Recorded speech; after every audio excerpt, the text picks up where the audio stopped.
Hello guys, welcome back to my channel. હું છું પ્રીતિ. જમશો બધા મજામાં? સૌથી પહેલાં બધાને દિલથી રાધે રાધે, જય દ્વારકાધીશ. આજે આપણે વાત કરવાના છીએ F4 વિઝા વિશે. F4 વિઝા એટલે શું, એની પ્રોસેસ શું, એનો કેટલો ટાઈમ લાગે, એની આપણે ડિટેલ્સમાં વાત કરીશું. બરાબર, કયું ફોર્મ એમાં ભરવામાં આવે, કેટલા ડોક્યુમેન્ટ તમારે શું કહેવાય એની અંદર જોઈન્ટ કરવાના હોય, કયા ડોક્યુમેન્ટ તમારે પ્રૂવ કરવા પડે, એની પણ આજે આપણે વાત કરીશું ડિટેલ્સની અંદર. તો બન્યા રહો વિડીયોમાં એન્ડ સુધી.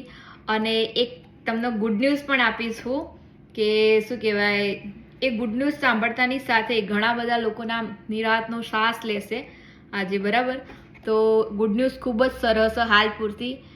તો વિડીયોમાં એન્ડ સુધી બન્યા રહેજો. મારો વિડીયો ગમે તો મારી ચેનલને સબસ્ક્રાઈબ કરજો, લાઇક કરજો, શેર કરજો અને કમેન્ટ કરજો. ચલો વાત કરીએ સૌથી પહેલાં ગુડ ન્યૂઝની, પછી આપણે F4 વિઝા ડિટેલ્સમાં જાણીશું.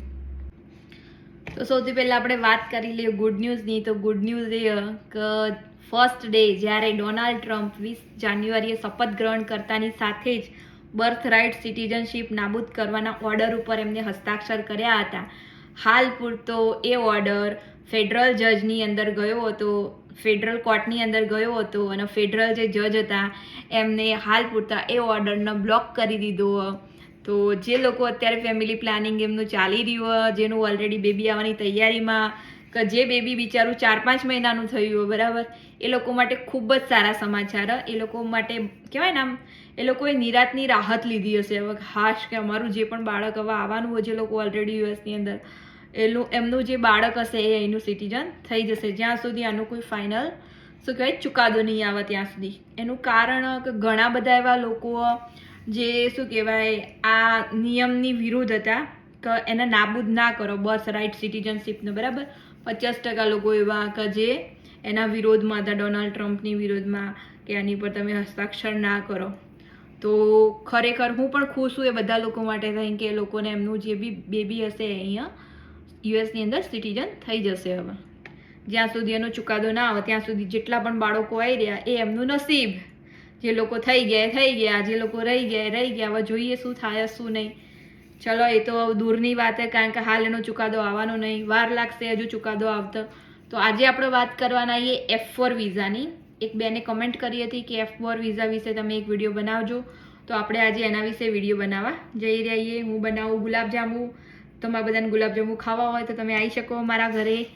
એકચ્યુઅલી આજે મારા ઘરે ગેસ્ટ આવવાના, તો એમના માટેની પ્રિપેરેશન ચાલુ હોય અત્યારે.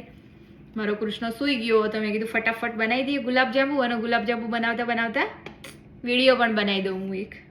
તો શું, જેને પણ મને એક કમેન્ટ કરી એમાં હું એના માટે જ બનાવું. હું એવું નહીં કે બધા લોકો માટે વિડીયો બનાવું. મને કોઈ એક પણ કમેન્ટ કરો તો એની શું કહેવાય એને ખબર પડે કે શું શું આવે, શું શું ના આવે વિડીયો, મતલબ એ પ્રોસેસની અંદર શું હોય, બસ હું એના માટે જ વિડીયો બનાવું છું. એ પણ એને પણ ખાલી એવું કહેવાય હેલ્પ થશે ને મારા એક વિડીયોથી, એને ખબર પડશે ને કે આવી રીતે પ્રોસેસ કરવાની, આવું તો એ મારા માટે ગણવું. F4 વિઝા એટલે શું? તો F4 વિઝાને સિબલિંગ વિઝા તરીકે પણ ઓળખવામાં આવે. F4 વિઝા શું કહેવાય તમારા ભાઈ બહેનને, અધરવાઇઝ તમારા પરિવારજનોને યુનાઇટેડ સ્ટેટની અંદર લાવવાની મંજૂરી આપો. બરાબર, તો જે પર્સન જે તમને સ્પોન્સર કરો એ એટલીસ્ટ 21 યર્સ ઓલ્ડ હોવું જોઈએ જે યુએસની અંદર, અને જે અરજદાર કે જેના માટે તમે F4 વિઝા અપ્લાય કરી રહ્યા હો એ યુએસની બહાર હોવું જોઈએ જરૂરી. જે પણ અરજદાર અરજી કરો એનો ભાઈ હોય યા બહેન હોય, કોઈ પણ હોય, બરાબર, તો એને સાબિત કરવા માટે થઈને એના જન્મ પ્રમાણપત્રની ખૂબ જ જરૂર પડશે એ ટાઈમે. બીજી વસ્તુ, જો તમારો એ ભાઈ દત્તક લીધેલો હોય તો દત્તક દસ્તાવેજોની પણ એ લોકો માંગ કરશે.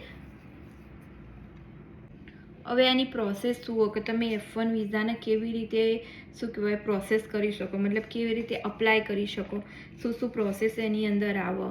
તો F4 વિઝા જે પણ તમારું ભાઈ બહેન યા કોઈ પણ જે યુએસની અંદર હોય એ એટલીસ્ટ 21 યર્સ ઓલ્ડ હોવું પહેલાં તો જરૂરી હોય, તો જ એ એપ્લિકેશન કરી શકશે.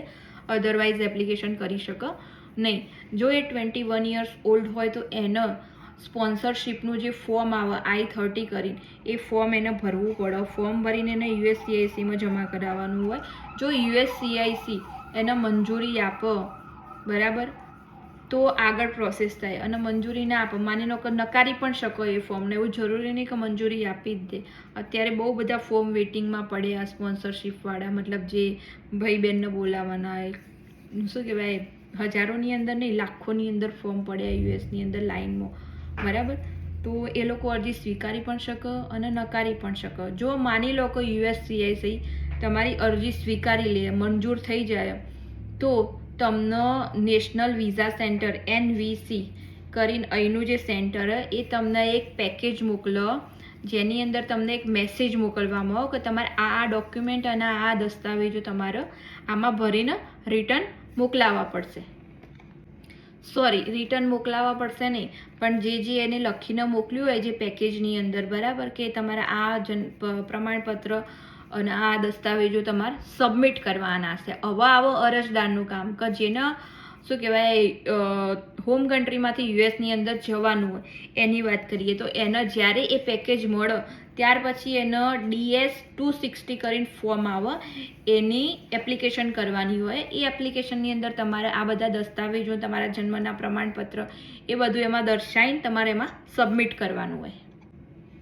તમને જે પણ NVC એ તમને જે ડોક્યુમેન્ટ કીધા હોય બધા જ ડોક્યુમેન્ટ તમારે સબમિટ કરવાના. અને એના પછી તમારે DS-60 મતલબ ફોર્મ ભરો એની અંદર જ સબમિટ કરવાના. સબમિટ કરીને પછી તમારી મેડિકલ આવે, મેડિકલ એક્ઝામ, મતલબ તમારે પોતાનું મેડિકલ કરાવવું જરૂરી અહીંયા આવતા પહેલાં. તો તમારું મેડિકલ થશે. મેડિકલ થયા પછી તમારું ઇન્ટરવ્યૂ કરવામાં આવશે. જો તમે ઇન્ટરવ્યૂની અંદર સફળ થઈ જાઓ, બરાબર, તમારું ઇન્ટરવ્યૂ ક્લિયર થઈ જાય, તો NVC તરફથી, નેશનલ વિઝા સેન્ટર તરફથી તમને એક પેકેજ મળે, બરાબર. એ પેકેજની અંદર ડોક્યુમેન્ટ હોય, એ ડોક્યુમેન્ટ લઈને પછી તમે યુએસની અંદર એન્ટ્રી લઈ શકો. અને આનો સમયગાળો હું તમને કહી દઉં કે આનો સમયગાળો કેટલો. તો આનો સમયગાળો મતલબ આફ્ટર એપ્લિકેશન કર્યા પછી તમે કેટલા વર્ષે અહીંયા આવી શકો, એનો સમયગાળો મિનિમમ 1 વર્ષથી લઈ મેક્સિમમ 10 વર્ષનો, કે તમારે 10 વર્ષ સુધી પણ વેટ કરવી પડે લીગલી આવવા માટે એઝ અ US સિટીઝન થઈને અહીંયા, બરાબર.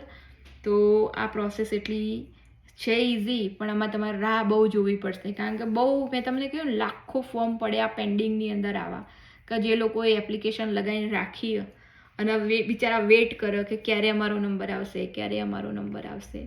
તો આ હતી F4 વિઝા વિશેની માહિતી. હોપ સો તમને બધાને વિડીયો ગમ્યો હશે. ગમ્યો હોય તો મારા વિડીયોને લાઇક કરજો, શેર કરજો અને સબસ્ક્રાઈબ કરજો, બરાબર. અને ગુલાબજાંબુ ખાવા હોય તો આવી જજો અહીંયા. ચલો હવે મળીશું આપણે નેક્સ્ટ વિડીયોમાં. ત્યાં સુધી બધાને રાધે રાધે, જય દ્વારકાધીશ.